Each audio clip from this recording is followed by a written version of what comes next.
In the 10th year of my marriage to Willow, she forgot her phone at home. A birthday reminder popped up. April 12th. It wasn't my birthday. I froze for a long time, my mind running through everyone I knew around us. None of them matched. I pressed my lips together tightly, using our wedding anniversary as the unlock code. I opened her phone and, on a shopping platform, found a reservation for a birthday cake. Blue balloons, mango filling. Note, happy 22nd birthday. My hand trembled uncontrollably as I took a screenshot. I opened my mouth wide, like a fish stranded on shore, gasping desperately for air, yet still unable to suppress the sharp, piercing pain in my chest. My instincts told me that Willow was cheating. Cheating with a 22-year-old male college student who liked blue and loved mango. Chapter 1. Suppressing the turmoil in my heart, I followed the address in WeChat, phone in hand, and rushed to the private room where Willow was having a gathering with her close friends. The door wasn't shut properly. I heard people talking inside. Willow, you really are something. You're the devoted type, sleeping with the same face for 10 years and still not tired of it. Even when you cheat,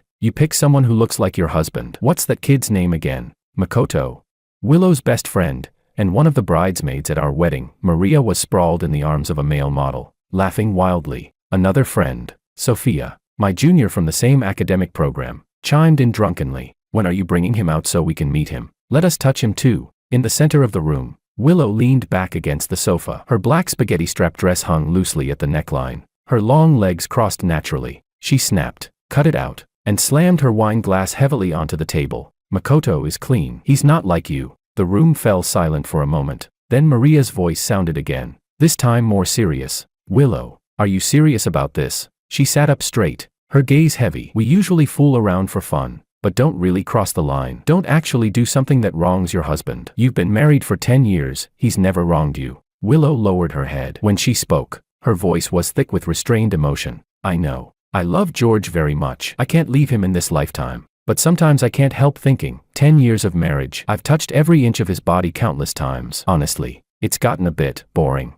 Makoto is different. He looks like him. His personality is gentle. And Willow paused. He's very young. Being with him feels like going back 10 years. Back to that first love feeling. I really can't control myself. The air fell silent again. At some point, even the music had stopped. I stood outside the door, feeling as if all the blood in my body had frozen. I remembered the year Willow confessed to me. How nervous she was, her hands and feet trembling. I remembered the day I proposed, how she couldn't even hold the ring steady, crying until the tip of her nose turned red. And this morning, when I was sprawled on the bed, refusing to get up, Willow had walked around behind me and kissed my shoulder blades. She had said, I really miss the days when we were in our first love, and the way she chose to relive that feeling was by finding a young man who looked just like me, and sleeping with him. My eyes burned painfully, yet not a single tear fell. As I struggled to suppress the dense, needle-like pain in my chest, I heard Maria's voice again inside the room, furious and disappointed. Aren't you afraid your husband will find out,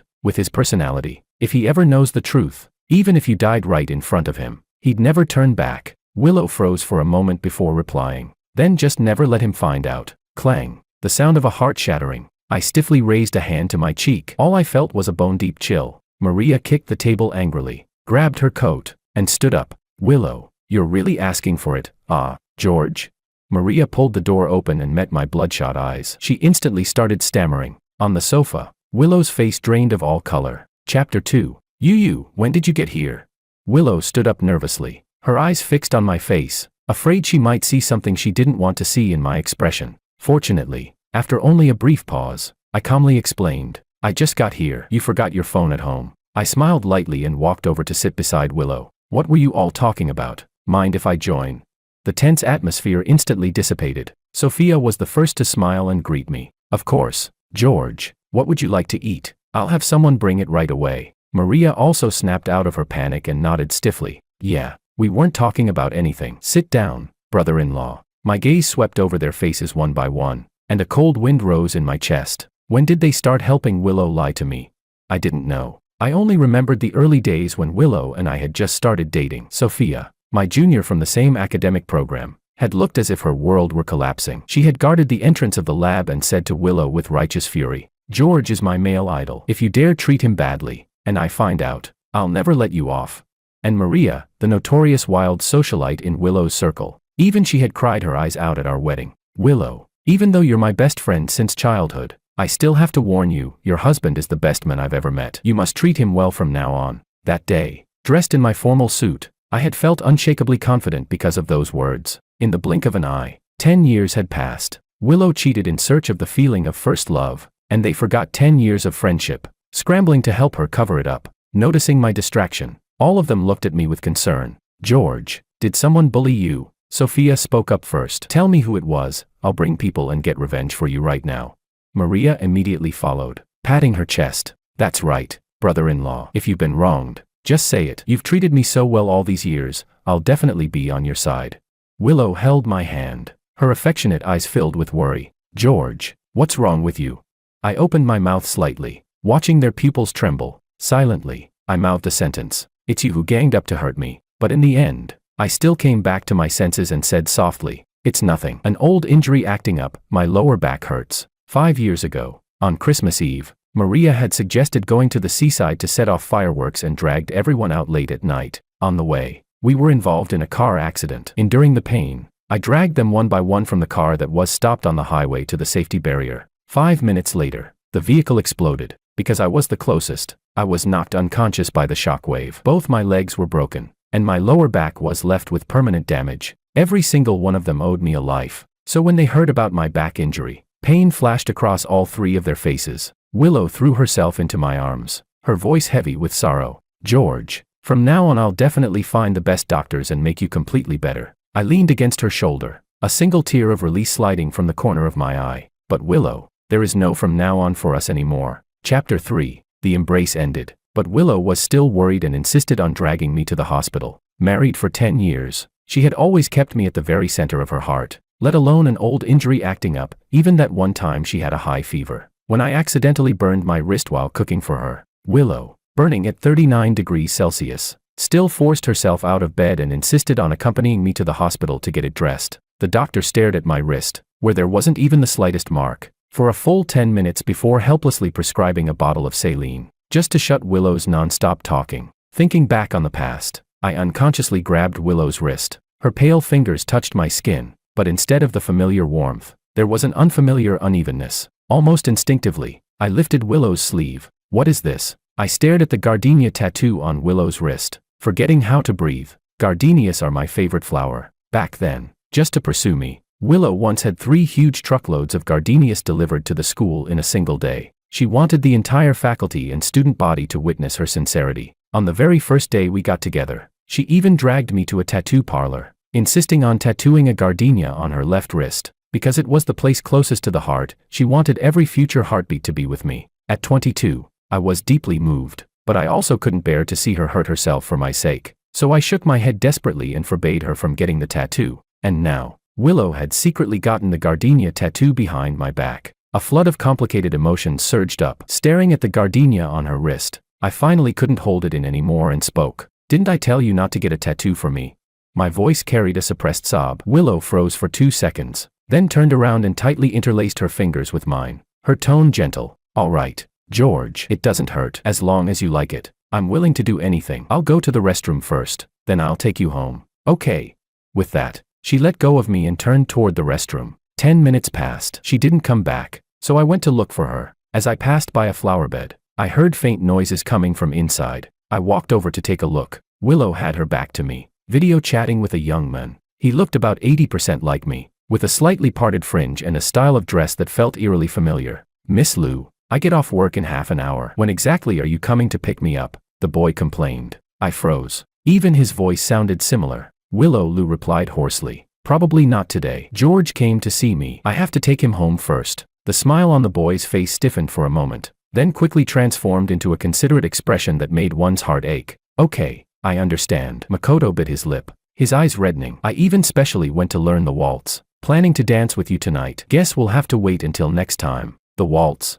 Willow's expression faltered, nostalgia flashing in her eyes. The waltz is the only dance I know. At the graduation ball 10 years ago, I wore a silver gray suit and danced my very first dance with Willow. The photo from that night is still placed right at the center of Willow's desk. I thought of it too, my nose stung, and I almost burst into tears. I can't dance anymore. After that car accident, I can no longer make it through an entire dance. The evening breeze, mixed with the sound of cicadas, jolted Willow out of her memories. She lowered her gaze softly, then looked seriously at the still red-eyed boy on the screen, her voice gentle. Wait for me tonight. A flash of triumph passed through Makoto's eyes. Really? Then what about Brother George? Won't he stop you? He won't. Willow lowered her eyes, looking at the fresh tattoo on her wrist, her voice tender. Even if he notices the tattoo, he'll stupidly think I did it just to make him happy. Makoto snorted with laughter. You know, if you hadn't said it, I almost forgot. Miss Liu, do you think the couple's tattoo on my chest looks good? He puffed out his chest and tugged down his collar. On his skin was an identical gardenia. It looks great, Willow said, obsession flashing through her eyes. Exactly like how I imagined it. I stood behind her, pain tearing through my chest. I remembered the confession gift Willow gave me when I was 22, a hand-drawn sketch. In it, 22-year-old me stood under the sunlight in a white shirt, a gardenia blooming over my chest. That day, holding the sketch, she was so nervous her hands and feet trembled. George, I like you more than anyone else in the world. Be with me. I remembered the proposal at 23. Gardenias covered the entire terrace, and Willow was so nervous that she said, let's get married, as, let's get happily married, in a flustered jumble. And then, at 24, our wedding. Holding my hand, Willow made a solemn vow. I, Willow, hereby swear that I will have only one husband in my lifetime, George. I will love him, respect him, and never lie to him. She lied. She deceived me. It felt as if my heart had been torn in two. My hands trembled uncontrollably. I staggered backward and accidentally bumped into a decorative painting on the wall. Who's there?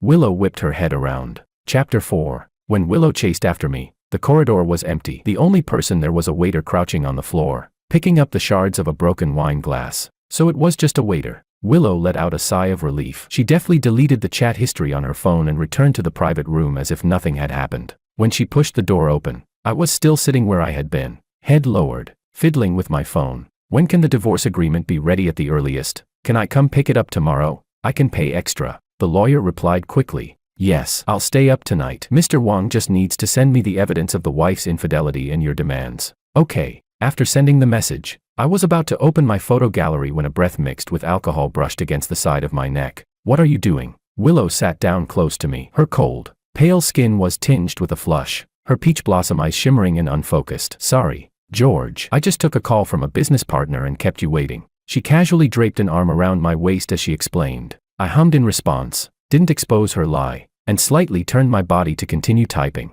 For the next 10 minutes, Willow seemed to have completely forgotten about sending me home, chatting on and off with Maria. Suddenly, as if it were an afterthought, she turned her head. George, do you want some sugar-roasted chestnuts?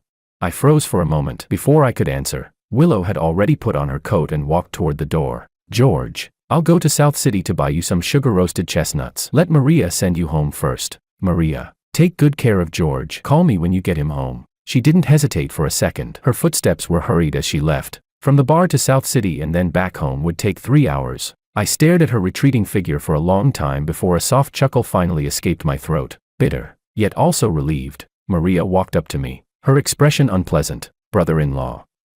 I'll take you. I didn't look at her. Straightening my back, I stood up and said, no need. I'll just take a cab. Maria looked stunned. Brother-in-law. Willow said she wanted me to. Last Wednesday was my birthday. I interrupted calmly. Willow said you were heartbroken after a breakup and needed company. So she drank with you and didn't come home all night. You're feeling better now, right?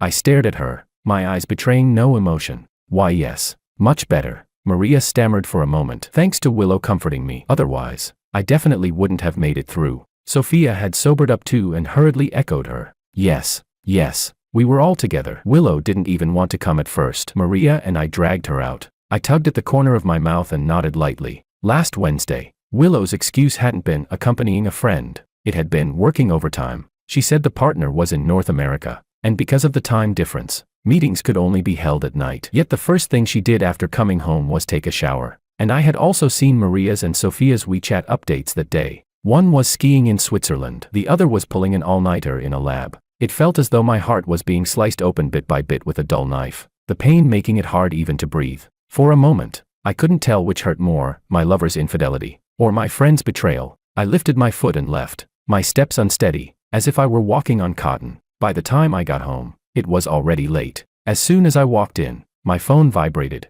It was a message from Willow. George, there's traffic on the road. I'll probably be home even later. Don't wait for me, go to sleep first. Attached was a short video of her hand on the steering wheel. She'd forgotten to mute the sound. Makoto's spoiled voice came through. Are you done yet? If we're any later, we won't make the fireworks show. The photo was withdrawn the very next second, replaced by 2 pictures of scenery outside the window. I stared at the screen, my fingers hovering over the keyboard, trembling slightly. I typed out a line. It's useless. I saw it. But in the end, I deleted it letter by letter and exited the chat. Then I forwarded the downloaded video to my lawyer. New evidence. Chapter 5. In the middle of the night, I fell asleep on the sofa. I wanted to wait for Willow to come back and talk things through with her properly. 10 years of marriage deserved a dignified ending. In my dream, I returned to 10 years ago. That year, a heavy snow fell over North City. The entire city turned into a vast stretch of white. I had stayed on campus for my graduation thesis. On the way back to the dorm,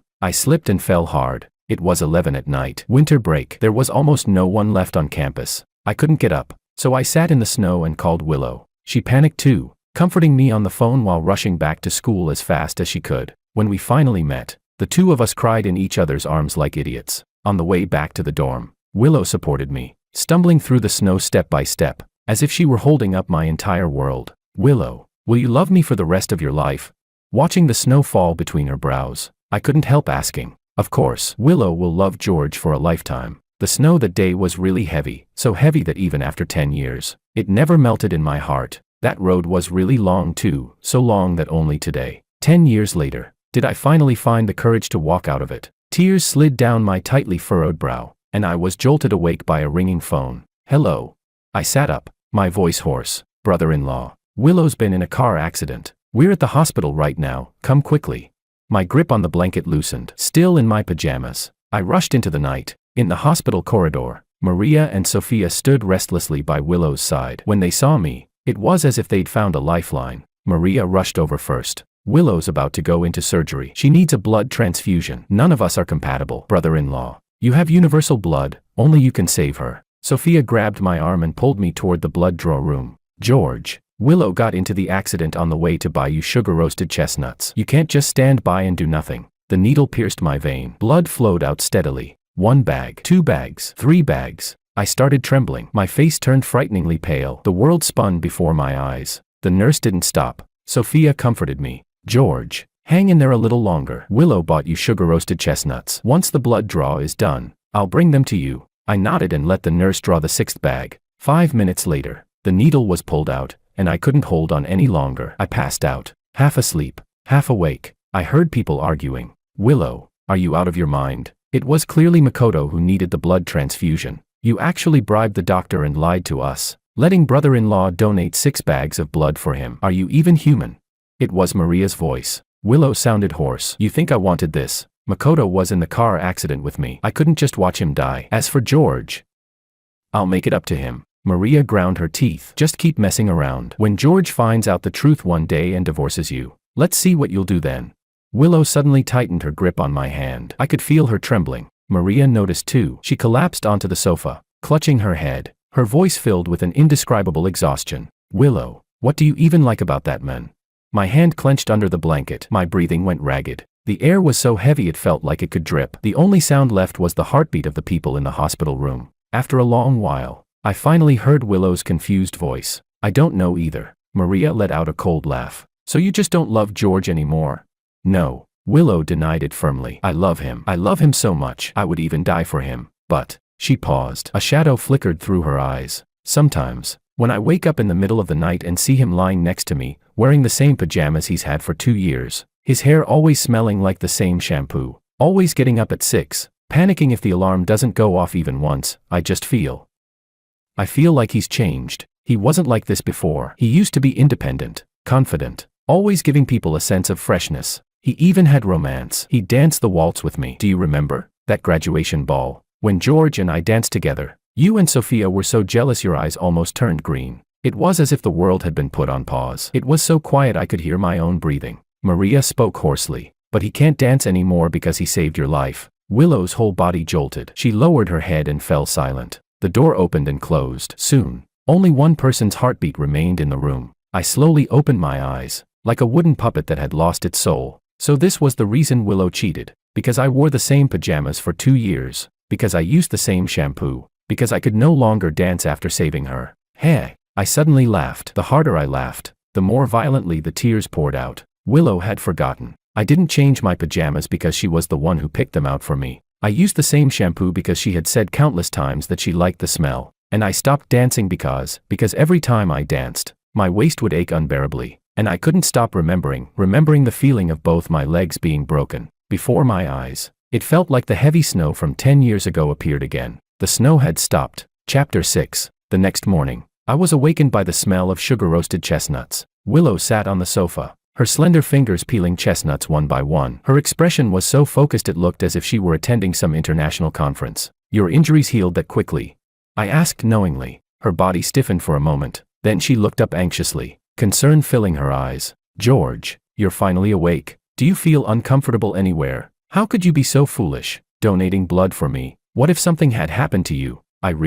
I looked at her quietly and realized for the first time just how good Willow's acting was. I didn't expose her. I only asked softly, "Where are the sugar-roasted chestnuts you brought me? I want to eat them." Willow froze. She had imagined many versions of how I would react after waking up. That I would cry, that I would make a scene, that I would anxiously check her wounds while warning her with heartache. "Willow, don't ever scare me like this again, okay?" But I did none of that. I just looked at her calmly and asked for sugar-roasted chestnuts. Willow opened her mouth, wanting to say something, but I repeated myself, "Where are the sugar-roasted chestnuts you got for me? I want to eat them." Her thoughts fell into disarray. Without time to think, she placed the peeled chestnuts into my hand. "They're all here. George, eat slowly." I picked one up and slowly put it into my mouth. The cloying sweetness instantly filled my senses. Not from the South City shop. The taste was different. Willow's expression changed slightly. She immediately explained, "That shop in South City closed down. I couldn't buy from there." "George, if you want some, I'll go get them for you right now." I shook my head. No need. What I cared about was never the chestnuts. Suddenly, her phone lit up. Willow glanced at it once and stood up. "George, eat these first. I'll go buy you some food." She left in a hurry, phone in hand. The moment the door closed, my hand finally began to tremble uncontrollably. I saw it. It was a message from Makoto. He said, "Are you there?"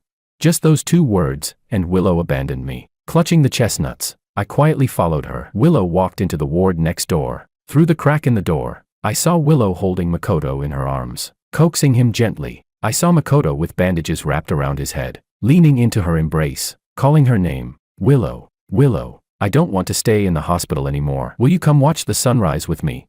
"Willow, I've got my eye on a luxury car, a Bentley. Buy it for me." "Willow, kiss me." Willow cupped his face, slowly lowered her head, and kissed him deeply. Standing outside the door, all the warmth drained from my body. I remembered the first time Willow and I watched the sunrise together, also our first kiss. She had cupped my face just like that and asked carefully, "George, is it okay?"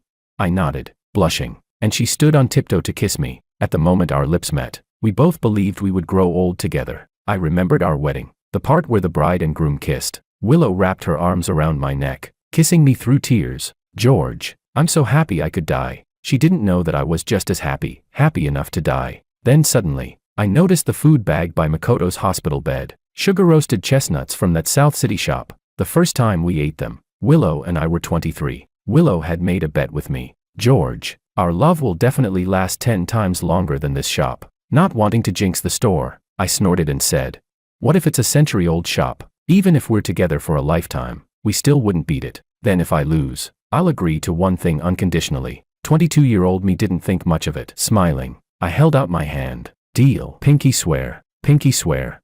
33-year-old me recalled that promise and murmured to myself, "Willow, you lost. You have to agree to one thing. Leave my life forever." Chapter 7. I didn't push the door open to interrupt them. After taking a photo of the two of them kissing, I left quietly. At 22, I was fragile and naive. If I discovered betrayal, I would cry until I fell apart. At 33, I am a mature, rational adult. I can cry, I can be heartbroken, but I won't allow myself to be weak. So I simply returned to my room, threw the chestnuts in my hand into the trash, and checked myself out of the hospital alone. After leaving the hospital, my first stop was the law firm. It turned out that drafting a divorce agreement wasn't difficult. The only problem was that the pen at the law firm didn't work very well. It took me half an hour to finish writing the name George. My second stop after discharge was the church, the place where Willow and I got married. Sunlight streamed through the stained glass windows, dazzling, just like the wedding dress 10 years ago. I clasped my hands together and prayed sincerely before Jesus. From this moment on,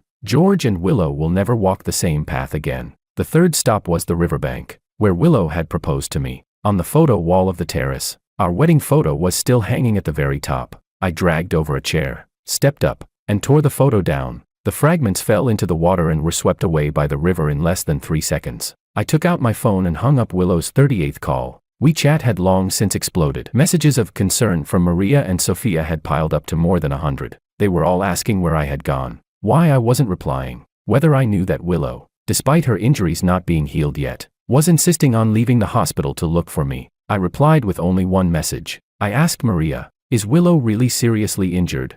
For a long time, the screen showed typing. Then came a single word, yes. 10 years of friendship, a car accident that once saved her life, and yet, even now, Maria was still lying to me. I didn't reply again. I took a taxi back to my alma mater, my 4th stop. This was where Willow and I had met, and also the past Willow was desperately trying to return to. I walked down the tree-lined path where Willow had once held my hand. I passed the teaching buildings where Willow had secretly written me love letters in large lecture halls. I went to the laboratory. Countless nights 10 years ago, I stayed late running experiments. Willow would wait for me in the hallway, then like magic pull a bag of steaming sugar-roasted chestnuts from her pocket. Smiling, she would say to me, "George, look what I brought you." I never ate chestnuts that sweet ever again. Finally, I went home and focused on packing. Married for 10 years. It was only at this moment that I realized how many things I owned, filling every corner of the villa. But there was very little I wanted to take with me. After removing the memories I no longer wanted,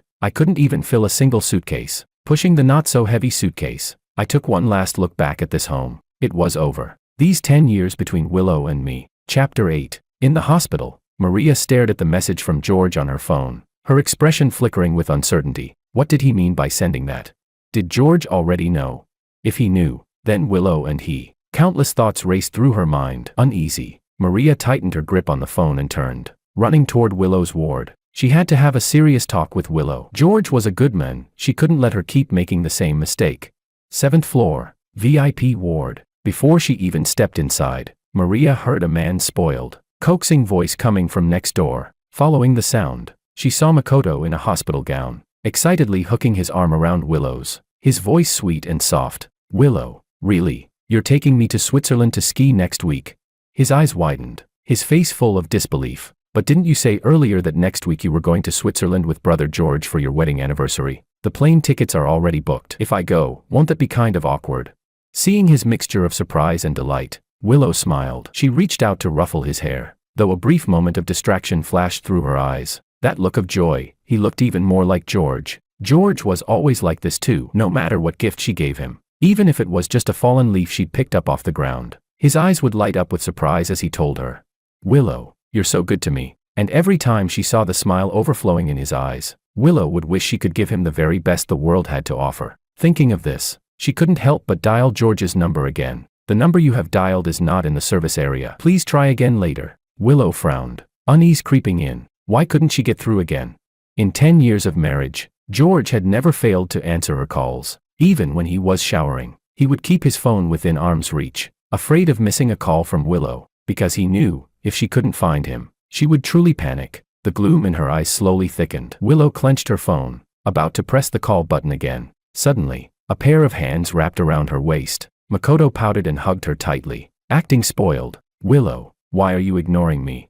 He glanced at the phone screen, at the contact labeled "husband." A flash of disdain crossed his eyes, though his voice only grew gentler. Brother George didn't pick up. Maybe his phone ran out of battery. After all, he came to the hospital last night and stayed until now. It's normal if his phone died without being charged. "Willow, don't think about brother George." Makoto kissed her cheek, his voice sweet enough to drip. "Since I got into a car accident with you yesterday, stay with me for a while, okay?"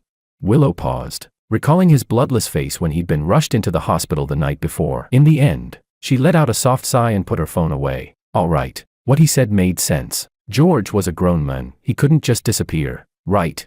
With that thought, Willow's mood lightened. She took an antique baby's breath watch from her pocket and carefully fastened it around Makoto's wrist. This was the one Makoto had specifically asked for, the second most valuable item from a French auction house. For this watch alone, Makoto had begged her for a full 3 months. A gift. "Do you like it?"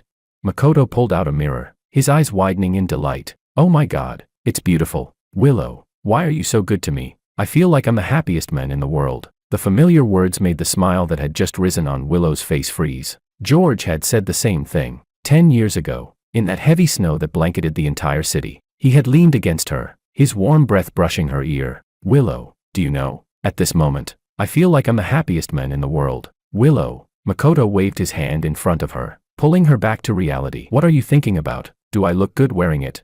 "It looks good," Willow replied, tugging at the corner of her mouth. Clearly distracted, Makoto's brows knitted together for a brief instant. Then he quickly masked it, smiling as if nothing had happened. He wrapped an arm around her shoulders and leaned in slowly. Bang. The door was kicked open. Willow turned her head instinctively, and when she saw who it was, she froze in place. Chapter 9. Why you? When did you get here?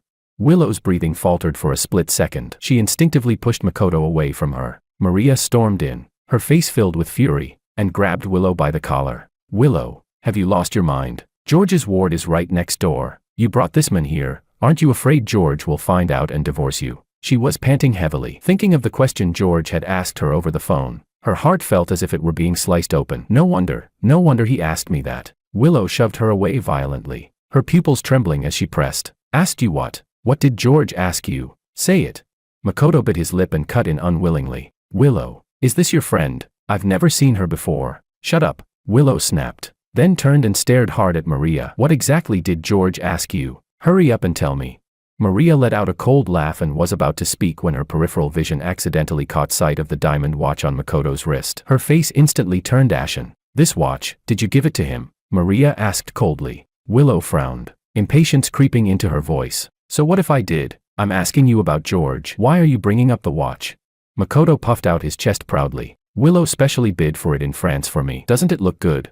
"It does," Maria said through clenched teeth, her voice icy beyond measure. "But Willow, did you forget? This is the watch George likes. He's always said he wanted to buy it as his own birthday gift. Just last week, he finally got news that it was going up for auction and asked me to go to France to buy it for him. In the end, it was bought out by a mysterious bidder, and that person was you." Willow froze. Her mind suddenly replayed the night she went on a business trip to France. While George was helping her pack, he had hesitantly asked her, "Willow, will you be busy in France? There's an auction there, could you maybe?" That was when she had just agreed to buy the watch for Makoto. Hearing the word auction, she reacted instinctively. "What auction? I don't have time." George paused, then said nothing more, smiling as he saw her off, and the moment she landed in France, the first place she went was the auction house, to bid on that watch for Makoto. Willow sucked in a sharp breath and turned to look at Makoto. "Take it off." He froze, hiding his hand behind his back. "What? Willow, don't joke around. You just gave this to me." He bit his lip and deliberately let the loose strands of hair fall over his forehead. She had said before, at this angle, he looked the most like that bastard George. Sure enough, Willow's gaze wavered,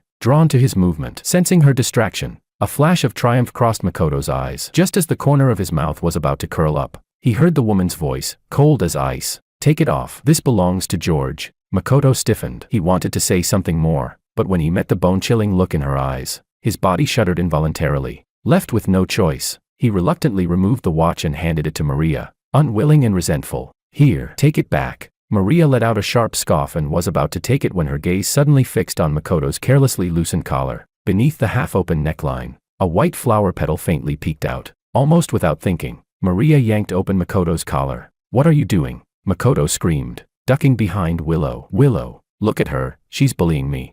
Willow's brows knit tightly, her gaze turning cold. "Maria, have you lost your mind? Makoto is my man." Maria didn't hear a word. All she could think about was the tattoo she had glimpsed just now, emotions flickering violently in her eyes. As the witness to Willow and George's entire relationship, no one understood better than her what a gardenia symbolized. And yet Willow actually dared to. Abruptly, she remembered what George had asked her and Sophia the night before. "Last Wednesday was my birthday. Willow said you were heartbroken after a breakup and needed company. So she drank with you and didn't come home all night. You're feeling better now, right?"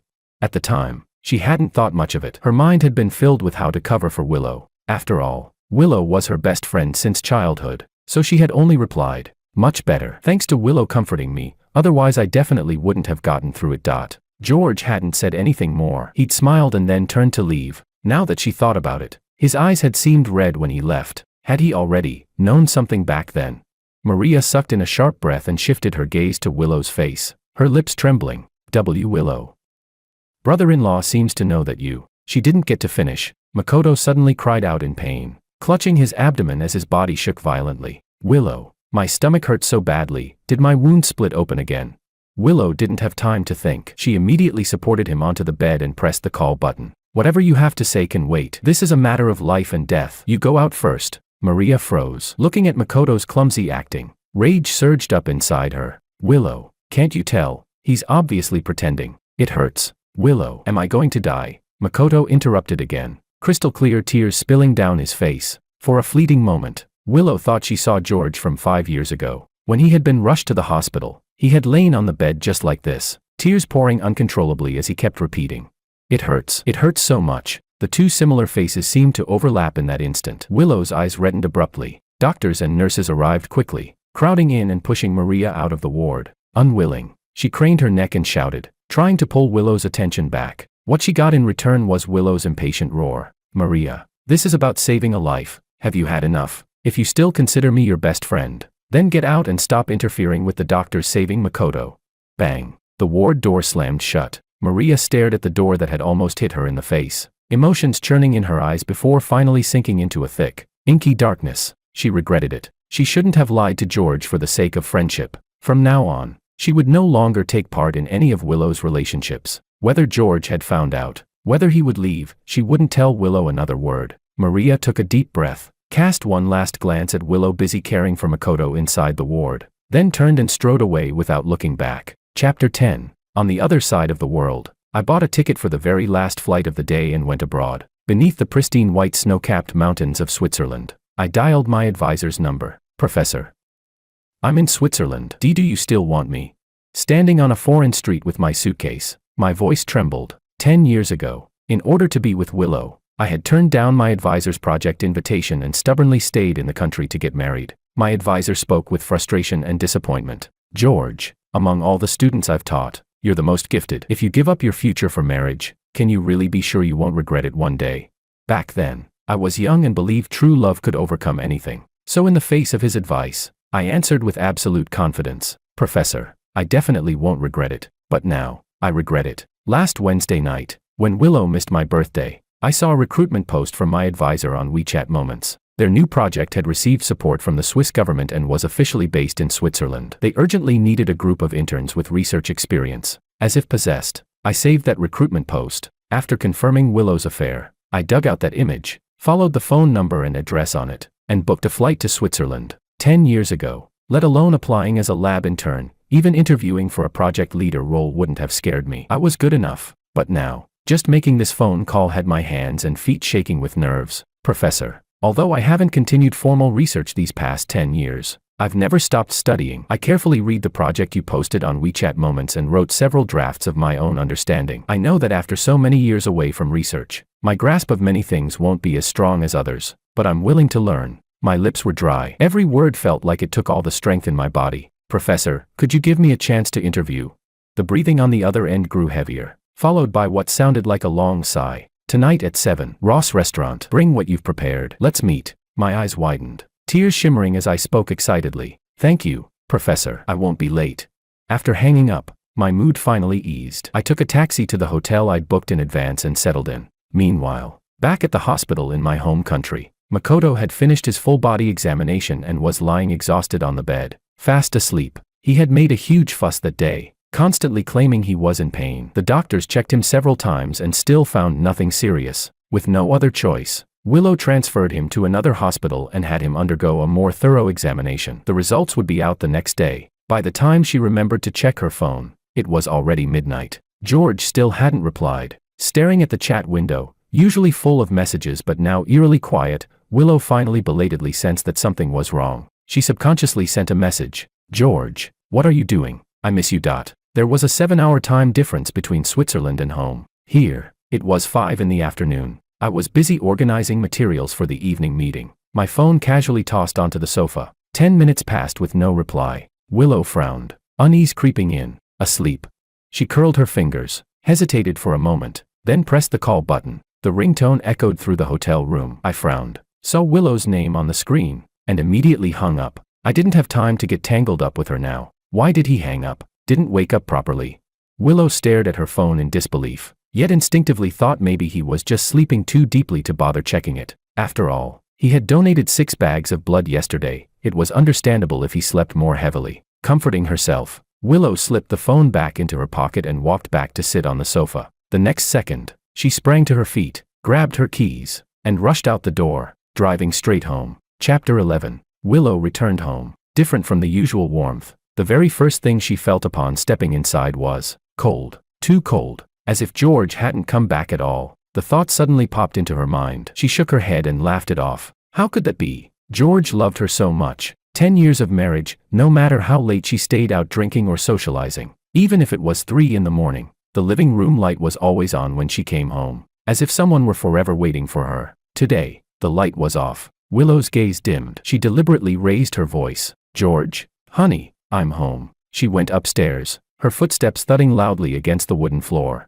In the past, I loved that sound most, because it meant Willow was home. Before, the moment she stepped onto the stairs, I would happily run out of the room to greet her, smiling at her. Now, Willow had already reached the corner of the stairs, yet the second-floor lights were still off. At some point, her naturally relaxed hand had clenched into a fist. Her steps grew quicker and quicker, then suddenly she tripped over something with a loud clatter. She looked down and froze when she saw the photo frame at her feet. This is. She bent down and carefully picked it up. It was a photo taken when we had just gotten together. Maria had taken it, with a celebrity concert as the background. In the photo, I had an arm around her waist, smiling brightly at the camera. She only showed a side profile, but the love in her eyes was almost overflowing. Almost instinctively, Willow lifted the hem of her custom-made silk blouse and carefully wiped the frame clean. George liked this photo the most. If it got dirty, he would definitely be upset. Thinking this, she wiped it even more carefully, until her movements suddenly froze. Hadn't this photo always been carefully kept on George's nightstand?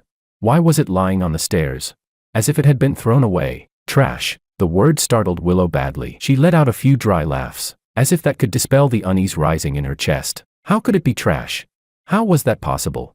George would never do that. They had been married for 10 years. How many 10 years does a person get in a lifetime? George was her life. He definitely wouldn't. Willow had no idea how many times she had already comforted herself today. She didn't dare think further and hurried upstairs 2 steps at a time. On the other side, there was still an hour left before the agreed meeting time. I stuffed the organized documents into my bag and immediately headed out. On the way, I finally had time to check my phone. As usual, 99 plus messages. Most of them were from Maria. She didn't know what had gotten into her, constantly asking where I was, saying she wouldn't tell Willow and that she wanted to apologize to me. I couldn't be bothered to reply. I blocked her directly. The rest were from Sophia. She was also looking for me, but most of her messages were complaints. George, why didn't you say earlier that you couldn't donate that much blood? After Willow found out you fainted, she's been blaming me the whole time. I didn't reply either. Blocked. The most recent message was from Willow. George, what are you doing? I miss you. Her profile picture was still the couple avatar we'd chosen together 10 years ago. She was the girl, a kitten with a little flower on its head. I was the boy, a puppy wearing sunglasses. I was silent for a moment, then changed my profile picture to a snowy mountain in Switzerland. After that, block, delete, clearing away 10 years of memories. When I finished, I had arrived at the restaurant. I paid the fare, picked up my bag, and walked into the restaurant with long strides. Chapter 12. Back at the villa, Willow's hand rested on the bedroom doorknob, frozen for a long time. In the end, she took a deep breath and pushed the door open. The bedroom was silent. Even without turning on the light, Willow knew there was no one on the bed. She paused, then switched on the light. The walk-in closet door was open. All of her clothes were neatly hung in the wardrobe. Shirts were folded exactly where they should be. Underwear and socks arranged from dark to light. George's habit. The mistress's gowns, high heels, jewelry, everything was still in place. Even the skincare products on the vanity hadn't been moved. Nothing had changed, and yet Willow felt no relief at all, because she realized George's clothes were gone. Not the suits and leather shoes she had bought for him, but his things, the things that had nothing to do with her. Her mind exploded with a deafening roar. She rushed out of the bedroom and ran to the study. Half the books on the shelves were gone. She opened the safe. George's documents were missing. Even their marriage certificate had been taken. Only Willow's copy remained. Every ounce of unease and anxiety finally landed with crushing weight. Panicking, Willow pulled her phone out of her pocket. The more anxious she became, the more her hands shook. She fumbled for a long time before managing to unlock the screen. She called Sophia. Have you seen George? He's not home. His luggage is gone. Do you know where he went?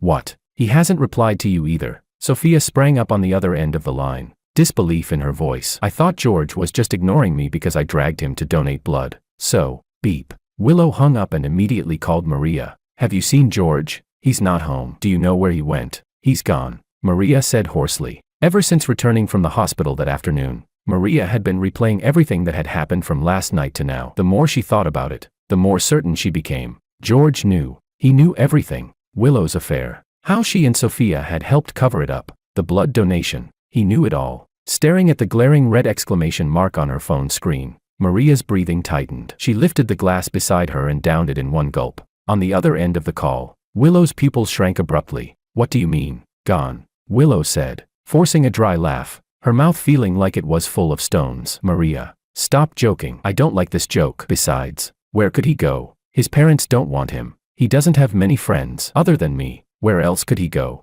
Is he jealous that I didn't stay with him? So he teamed up with you to sulk and mess with me? Fine. Help me tell him I know I was wrong. I won't do it again. Tell him that. He blocked me, Maria said softly. You probably too. Fear surged instantly. With trembling hands, Willow hung up and dialed George's number. Sorry, the number you have dialed is powered off, the mechanical female voice repeated coldly. Unwilling to give up, Willow opened WeChat, found the familiar profile picture, and sent messages. Where are you?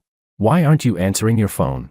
I know I was wrong. Don't ignore me. The messages showed as sent, but the next second, a glaring red exclamation mark appeared. Message sent, but rejected by the recipient. He had really blocked her. He really didn't want her anymore. An overwhelming wave of panic and disbelief drowned Willow instantly. Her legs gave out and she collapsed onto the floor. Her wristwatch struck the wooden floor with a loud clang, but it still couldn't pull her back to reason. Why? How could this happen? She asked herself over and over, her mind a complete mess. Suddenly, she thought of the photo frame that had been thrown away. George knows I cheated. The sentence surfaced in her mind. Willow swayed, nearly unable to stand. Where had it gone wrong? The hospital? The blood donation? Or Maria? Was it Maria who told him? Yes, it had to be Maria. Sophia wouldn't dare. Her lab still relied on Willow to secure funding. She wouldn't. Only Maria. It had to be her. Willow clenched her teeth, her features twisted, hostility surging through her entire body. She scrambled to her feet, gripping her phone tightly, and charged into the night. Chapter 13. Ross Restaurant. The moment I walked in, I collided with a pair of cool, distant eyes. Senior. My former crush, facing the calm, rational woman in front of me. My limbs stiffened for a moment. When I was 7, my parents' relationship fell apart and they divorced amicably. Less than a year later, both of them found new love. I became an unwelcome burden in two families. A ball kicked back and forth. From elementary school to middle school to high school, I lived in boarding schools all the way through. To gain the confidence of independence, I studied like my life depended on it. I was admitted to the best university in the capital and enrolled in the best major. Then, in my sophomore year, I joined my advisor's research group thanks to my outstanding performance, although I was nothing more than an insignificant errand runner at the time, and Anna was the backbone of that research group. She was also my goddess. Unfortunately, in my junior year, she went abroad to study. The feelings I never confessed ended before they ever began. Thinking of that unspoken confession, I pressed my lips together awkwardly. Taking a deep breath, I stepped forward and greeted them calmly. Professor, Senior, long time no see. Anna nodded, still as aloof as she had been back then. The professor smiled and explained. Anna happened to be visiting me. When she heard you were coming to Switzerland, I specifically invited her as well. You don't mind, do you?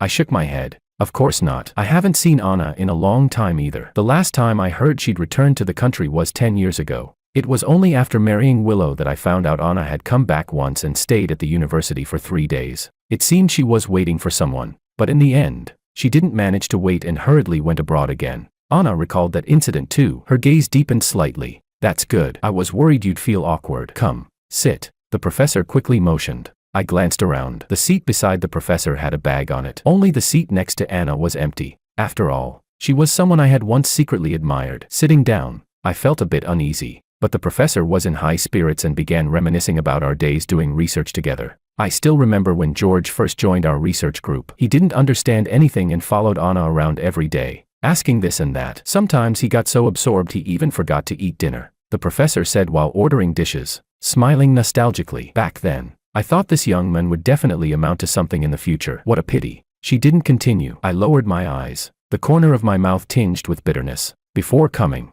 I had imagined many possible reactions from my professor. Maybe she would be angry that her student had abandoned his future and then shamelessly come back 10 years later asking for another chance. Maybe she would mock me coldly, thinking I had only turned back after hitting a dead end. I had even thought she might not give me a chance at all, using dinner as a polite way to refuse. But Professor Chan didn't ask anything. She only briefly mentioned the past. I set down my cup and took my notebook out of my bag. Professor, these are the materials I've organized along with my own thoughts. Please take a look. The professor adjusted her glasses, took the notebook, and read it carefully for a long while. When she finally put it down, her expression turned serious and relieved. George, I really didn't misjudge you. Your notes show strong foresight, she said with a firm nod, then sighed with some difficulty. However, my lab needs assistants who are already proficient with the equipment. You don't meet my requirements. Even though I had prepared myself mentally, I couldn't stop the disappointment from settling in. 10 years really had changed too much. I blinked, pulling the dejection back into my heart. Thank you, Professor. I understand. Anna suddenly spoke. May I take a look? It was the first time she had spoken all evening. I nodded and handed her the notebook. Anna adjusted the gold-rimmed glasses on her nose and read through it carefully. Then she turned to look at me. Would you be interested in coming to work with me? I froze, not understanding what she meant. What? The professor's eyes lit up. That's right. How did I not think of this? She clapped her hands, excitement on her face. Look at my memory. Anna came this time precisely to establish her own research institute back home and came to consult me for experience. If you're willing, you should just apply to her directly. But you just said I wasn't qualified. I stared at her in surprise, feeling a bit unsure. Can I really do it? Anna nodded. Her voice was cool, yet carried a reassuring strength. I've read your notes. Your theoretical foundation is solid. You can come and give it a try. I'll give you a probation period. The overwhelming joy nearly drowned me. I shot to my feet, eyes reddening as I bowed deeply. Thank you. Don't worry, I'll work as hard as I can. Anna gave a quiet a smile rippling behind her lenses. The weight in my heart finally lifted, and my whole body visibly relaxed. If it weren't for the phone vibrating in my bag, I would almost have forgotten that I was a man fleeing from a divorce. A text message from an unfamiliar number. George, Willow has gone crazy. Attached was a photo from the bar last night. Maria was slumped on the sofa, clutching her head, blood streaming down to her neck. Willow stood beside her, her face twisted with rage, gripping a shattered whiskey bottle in her hand. Chapter 14. Half an hour earlier, a black sports car sped through the city streets, the speedometer shooting up to 70. Willow gripped the steering wheel so tightly that her knuckles bulged, her eyes dark and frightening. George, she murmured softly, I won't let anyone affect our relationship. Just wait for me. The car screeched to a stop in front of the bar. Without wasting a second, Willow grabbed her phone and headed straight for the private room where Maria was. She was the bar's real owner behind the scenes, and every gathering was held in this reserved private room. Sure enough, the moment she pushed the door open, she saw whiskey bottles scattered all over the floor. Maria was slumped against the sofa, her eyes glassy with drunkenness, not even lifting her head when Willow entered. You're here? Did you find George? I think this time he really, bang. The sound of a bottle shattering rang out. A sharp pain exploded on Maria's forehead. Her hand slipped, and blood dripped down drop by drop. Sophia, who had rushed over after hearing the commotion, froze, her pupils trembling at the sight. Willow, are you insane? She pushed past the grim-faced woman and tore off tissues to stop Maria's bleeding. Get lost. Maria slapped her hand away, glaring viciously at Willow's emotionless face. What are you two even doing? Sophia still hadn't grasped the situation, her face full of confusion and frustration. Weren't things fine just yesterday? Willow, Maria is our best friend. What are you doing? And Maria, I'm trying to stop the bleeding and you won't let me. Have you lost it too? No one answered her. Willow's grip on the bottle tightened, her knuckles whitening. Why did George leave home? Was it you who told him about the blood donation? I only told you. Sophia turned her head in confusion. What blood donation? What are you talking about? After George fainted yesterday, Sophia had received an urgent call from her lab about a critical data issue. She rushed back to the lab and worked non-stop through the night. Only later did Maria tell her that George had checked himself out of the hospital and that Willow, unable to find him, had insisted on discharging herself despite her injuries. That was when Sophia finally found time to message George, telling him to hurry back to the hospital and not make Willow worry. Then tonight, Willow called saying George had run away from home and blocked all of them. Sophia finally realized something was wrong and hurried over to find Maria. She never expected to walk in on Willow attacking someone. The more Sophia thought about it, the angrier she became. She pulled out her phone, snapped a photo of the two confronting each other, and sent it to George using a burner account. I can't talk sense into you. I'll let George do it. Sophia said confidently. Once he sees the message and rushes over. Let's see how stubborn you still are. They had known each other for 10 years. Every time one of them got hurt, George was always the first to show up. It had almost become instinct. Especially this time, Willow had been the one to strike first. Hearing her words, both Maria and Willow froze. Two pairs of eyes stared fixedly at Sophia's phone, anticipation hidden beneath the tension. Seconds ticked by. Sophia's phone remained silent. The hope in Maria's eyes turned into bitter self-mockery. He won't come back. We've wronged him too badly. Willow pressed her lips together tightly, her eyes bloodshot. What do you mean, wronged him? What are you even talking about? Sophia finally sensed something was seriously off. You mentioned blood donation earlier. What's wrong with it? Didn't George donate blood to save Willow?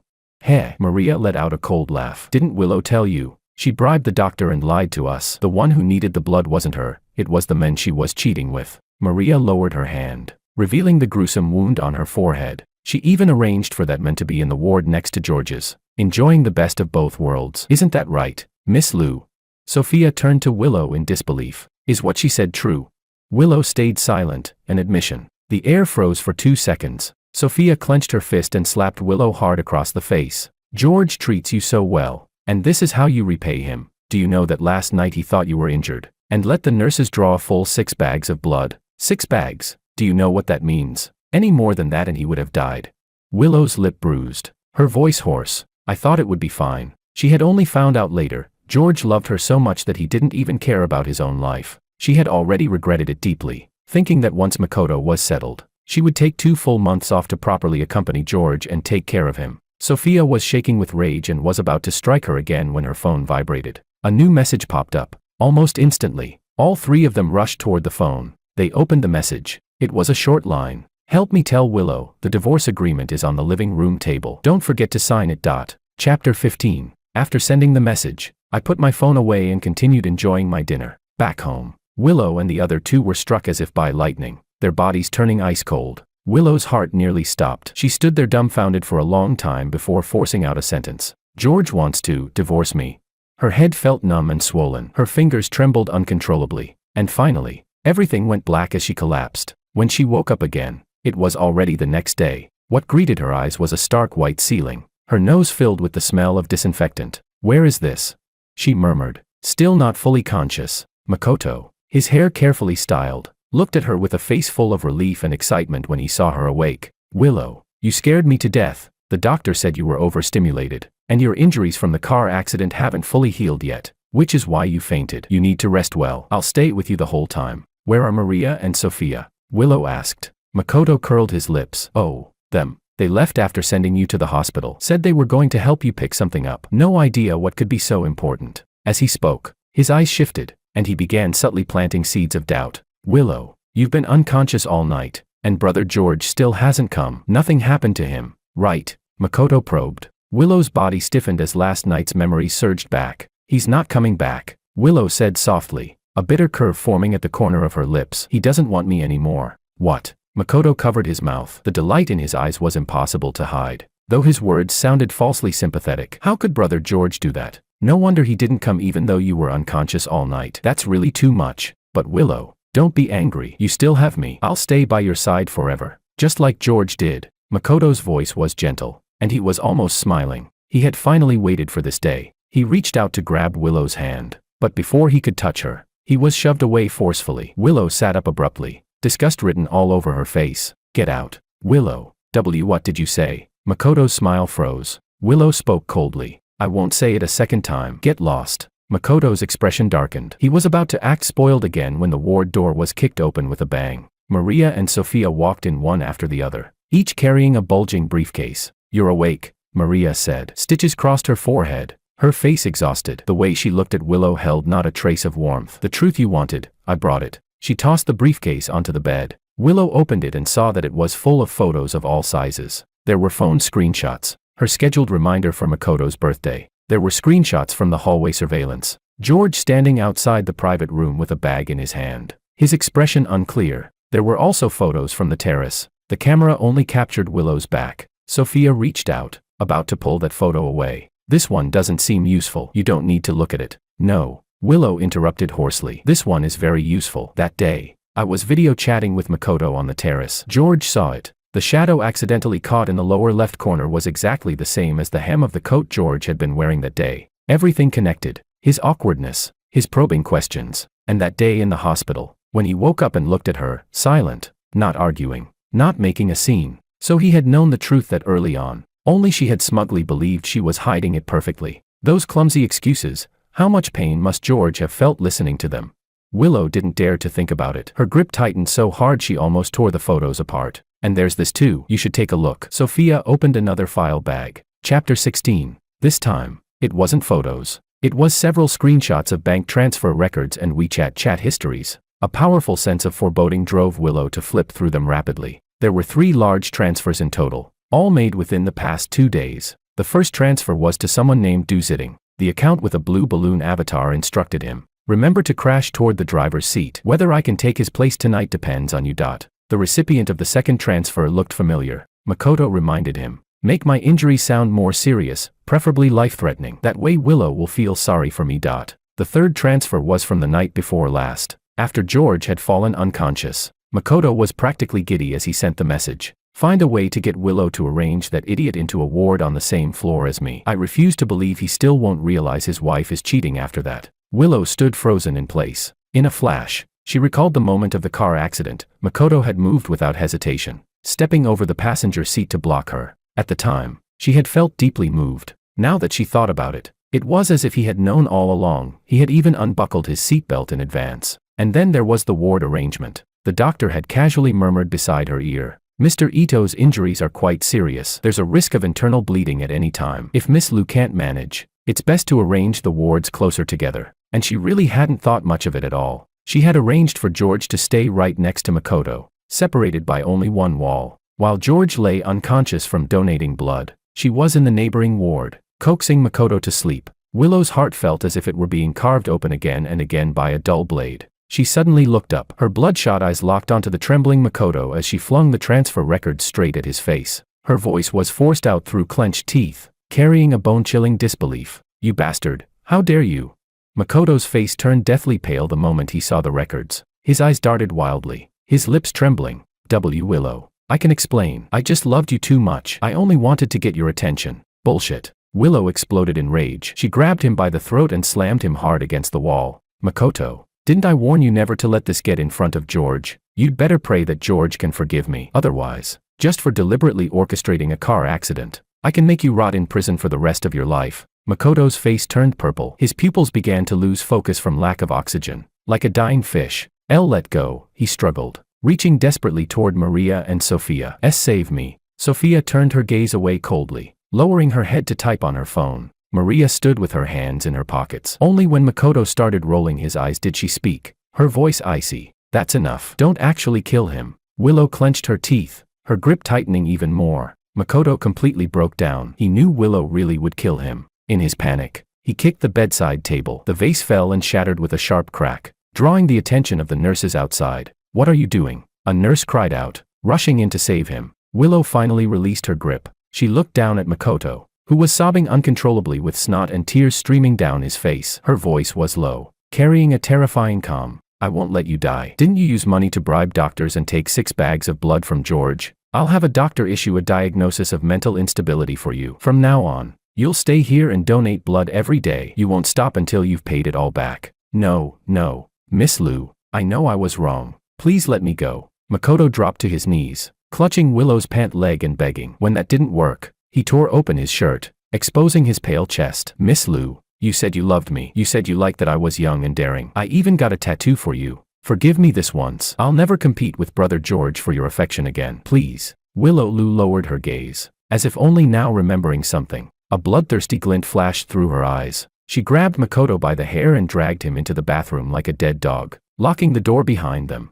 "What are you doing? And no, don't, Makoto's terrified screams and sobs were sealed behind the door. Not long after, the door opened again. Willow walked out, her hands smeared with blood, her eyes hollow and numb. On the bathroom floor, Makoto lay flat on his back, his chest a mangled mess of blood and flesh. He was already unconscious, his face drained of all color. The gardenia tattoo that had once been there had been completely sliced off with shards of broken glass. The nurse collapsed in terror, muttering that she was going to call the police. Maria sighed softly and summoned an assistant to drag him away. Pay more. Don't scare them too badly. The ward door closed, and silence fell once again. Willow sat motionless on the sofa, like a sculpture. Only her eyes, red to the point of purple, betrayed the turmoil raging inside her. She stared at the gardenia tattoo on her own wrist, picked up a fruit knife, and stabbed down hard. Wait. Sophia suddenly broke the silence. The blade stopped just 1 millimeter from Willow's wrist. I found where George is. I saw a photo of George in my professor's WeChat moments. He's in Switzerland. Sophia shoved the phone in front of the two of them, her words firm and decisive. Clang. The fruit knife fell to the floor. Willow jerked her head up and immediately dialed her assistant. Book me the earliest possible flight. I'm going to Switzerland. Have you lost your mind? Maria grabbed her. The doctor said you still need to stay in the hospital for 2 more days of observation. Willow shoved her aside and began changing clothes rapidly. I don't care. As long as I can beg for George's forgiveness, I'm willing to die. She pushed past Maria and staggered out of the hospital into the night. Chapter 17. Meanwhile, in Switzerland, I had stayed in the hotel for an entire day. The bed, the floor, the sofa, drafts filled with handwriting were scattered everywhere. I was like a sponge, greedily absorbing knowledge. In the afternoon, Anna asked me to go with her to Professor Chan's lab. It started drizzling when we left the hotel, a soft, steady rain. Holding a long-handled umbrella, I walked quickly toward the cafe where we had agreed to meet. This was my 3rd day in Switzerland. Life and emotions had been cleanly split into 2 parts. Most of the time, I was preparing for the probation period under Anna. Occasionally, when I had free moments, I couldn't help thinking of Willow. She must have received the message by now, right? Had she signed the divorce agreement? And Maria and Sophia, would they feel hurt knowing I'd blocked them? These thoughts streaked through my mind like meteors, only to disappear just as quickly. 10 years is a very long time. Even though I had told myself countless times to stop thinking about it, the pain of detachment still surfaced uncontrollably. Every time my mind suddenly went empty, just like now. Anna and I met up and walked together toward Professor Chan's lab. It was only a brief moment crossing the street, yet I drifted off again without realizing it. Watch out. Anna's voice suddenly rang out beside me. A car sped past, splashing water that soaked my trench coat. I only felt a sudden warmth around my wrist before my whole body was pulled into Anna's arms. There's a car. Her anxious voice sounded right next to my ear. I froze for a moment, then looked down and met her eyes, nervous, flustered, and with a faint, very faint trace of shyness. Why did it feel so familiar? I suddenly thought, I had seen that look before, a long time ago. On whom? Willow. The thought made me laugh at myself. I must really be hallucinating from staying up too late. This was Anna. How could she be like Willow? How could I disrespect her like that? Annoyed at myself, I blinked and straightened up, stepping out of Anna's embrace. Sorry, just now I smiled awkwardly. Then, out of the corner of my eye, I noticed a flower shop by the roadside. With an apologetic feeling, I walked over and bought a bouquet of gardenias. Anna had severe pollen allergies and was immune only to gardenias. So ever since sophomore year, I had switched all my scented items to gardenia fragrance. Even my favorite flower had become gardenias. Later, when Anna went abroad, I never got to confess, yet without realizing it, I had fallen in love with gardenias themselves. I zoned out just now. Thanks for pulling me back. Please take this bouquet as a thank you. I said it frankly and handed the flowers to Anna. She froze for a moment. Surprise and softness flickered in her eyes. Just as she was about to take them, a figure suddenly rushed out, snatched the gardenias away, and slammed them hard onto the ground. I stared in shock, then turned toward the person, my eyes widening in disbelief. Willow. Chapter 18. Willow was wearing a beige trench coat. She hadn't brought an umbrella. A few strands of her hair were soaked by the rain, clinging messily to her head. She looked much more haggard. Her cheeks were slightly sunken, dark circles heavy beneath her eyes, her whole body carrying an indescribable sense of exhaustion and having traveled far. She stood between Anna and me, one foot crushing the gardenias under her heel. Shock, disappointment, and a sense of betrayed fury flashed across her face. What are you doing here? I asked in surprise. Shouldn't she still be in the hospital with Makoto? How did she chase all the way to Switzerland? But very quickly, I realized something and understood. You're here to give me the divorce papers, right? There's no need to go through all this trouble. I wrote the lawyer's number on the back, just hand it to her. With that, I bent down to pick up the flowers. In 10 years of marriage, I had never imagined tearing things apart with her in the middle of the street, but I hadn't expected Willow to suddenly grab me, carrying a rush of cold air and the faint smell of medicine, and pull me violently into her arms. The force was shocking, as if she wanted to grind me into her bones. George, I know I was wrong. I shouldn't have fooled around with another man, and I shouldn't have lied to you or let you donate blood for him. I've already punished him. She buried her face in the hollow of my neck, her voice hoarse, crying like a child whose toy had been stolen. I'm sorry, forgive me. Come home with me. Let's not get divorced. Passers-by cast curious glances our way. Sophia and Maria, who had chased after her, both had reddened eyes. Only Anna stayed alert, watching my expression closely, ready to pull me away the moment I felt uncomfortable. My body stiffened, held so tightly, I could barely breathe. Her scent filled my nose, making my stomach churn. Let go. My voice was cold, completely devoid of emotion. Willow froze, clearly not expecting that reaction. She slowly loosened her arms, but her hands still clutched my sleeves tightly. Come home with me. As she spoke, she grabbed me and tried to pull me away. I frowned. Before I could even struggle, a hand reached out from behind and pried her off me. Miss, please have some self-respect. Anna held an umbrella and calmly pulled Willow away. Who are you? Willow's eyes instantly reddened as she turned, about to lash out. I sighed and stepped in front of Anna. Stop it. The light. Simple words were like a pause button. Willow's movement stopped. She stared at me in disbelief. George, you're helping her. Who is she? I met her bloodshot eyes directly. Does it matter? Willow, we're already divorced. Willow stumbled back 2 steps. Her eyes were frighteningly red, her lips trembling as she refused to accept it. We're not divorced. I didn't sign anything. I don't agree. But you cheated, I said softly, my voice carrying an almost imperceptible tremor. Do you want me to help you remember? Your phone, your tattoo, and Sophia and Maria. Willow, what makes you think that after betraying me, a single sorry is enough for me to pretend none of it ever happened? Her lips moved, as if she wanted to say something, but I didn't want to hear it anymore. I turned and motioned for Anna to leave with me. Sophia stepped in front of me. George, Willow is Willow, but if you divorce her, do you really have to block me too?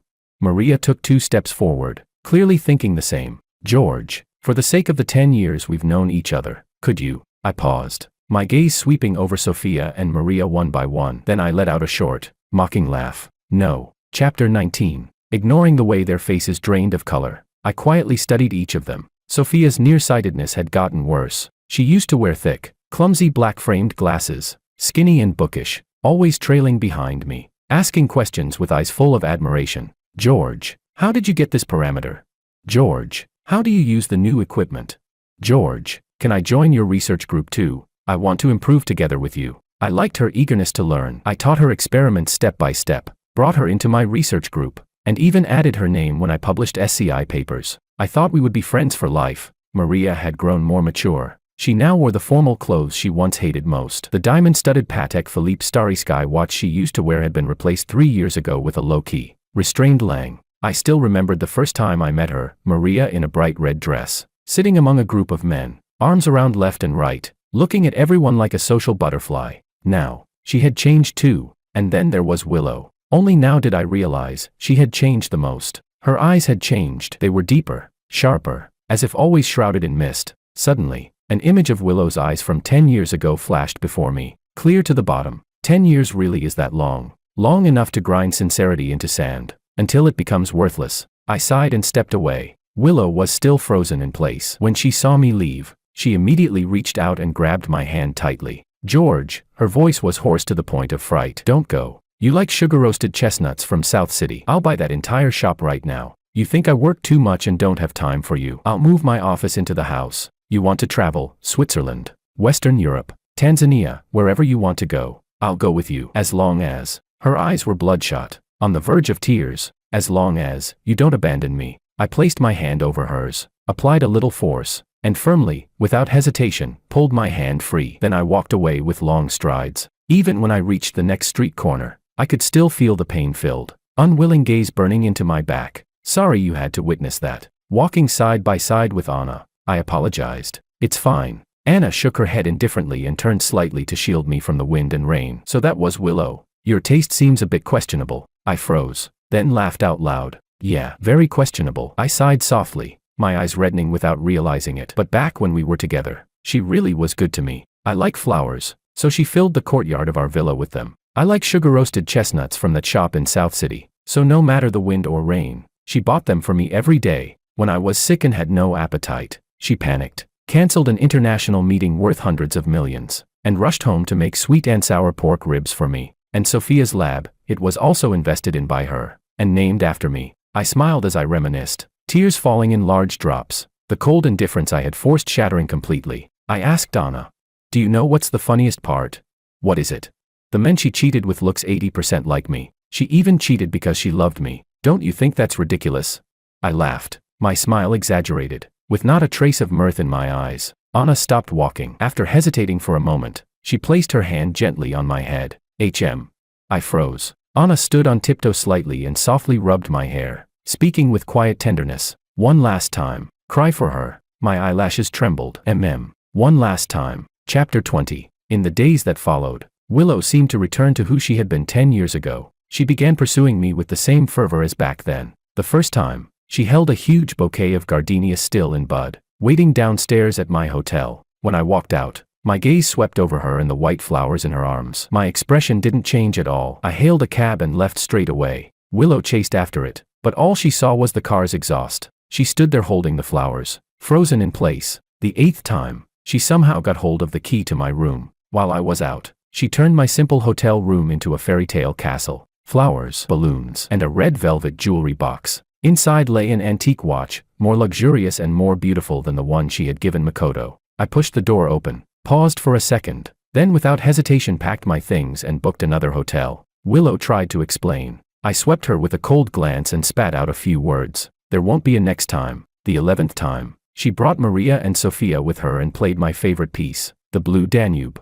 outside Professor Chan's research institute. Exactly the same as on the day she proposed. When I came out of the lab and saw the scene, I stopped, gestured for Willow to stand up. Then, in their surprised, hopeful gazes, I picked up a chair nearby and smashed it heavily into the piano. The deafening crash drew everyone's attention. I calmly set the chair down and informed Willow, deduct the money from our joint assets. The police were called that day. The place was a complete mess. Willow stared at me blankly, her smile uglier than crying. After that day, Willow disappeared for a long time. Until half a month later, when it snowed in Switzerland. On my way back to the hotel from the library, I slipped and fell. My ankle swelled up immediately, and I couldn't get back on my feet for a long time. I took out my phone to call an ambulance, but Willow arrived faster than it did. She had lost a lot of weight. Her trench coat no longer fit and hung loosely on her frame. But she didn't hesitate. Ignoring my refusal, she took off her coat and draped it over me. Then, just like 10 years ago, helped me up, stumbling step by step through the snow.